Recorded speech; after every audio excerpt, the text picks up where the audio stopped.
Update mga Kalizar! Nako, kakapasok lang po ng balita. Impeachment laban kay Bibi Sara. Inumpisa na. Nako, gulo na ito mga Kalizar. Gulo na ito. Inumpisa nila. Nako, tingnan natin kung kaya nila si Inday Sara. Panoorin po natin no ang impeachment laban kay Bibi Inday Sara.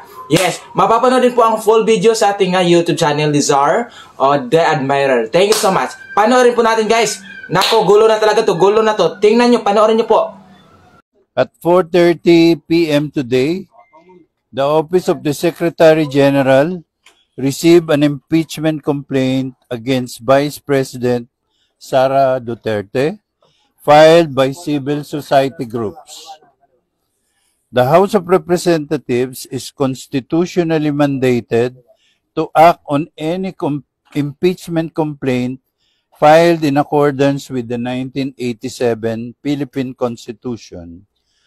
Pursuant to the Constitution, a verified complaint for impeachment may be filed by any member of the House of Representatives or by any citizen upon a resolution of endorsement by any member thereof.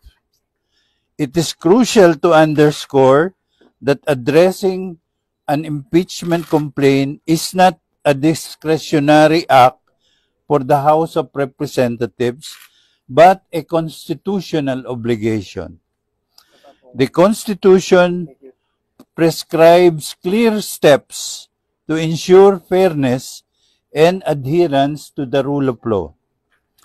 Impeachment proceedings are vital to preserve the integrity of the institution and affirming the principle that public officials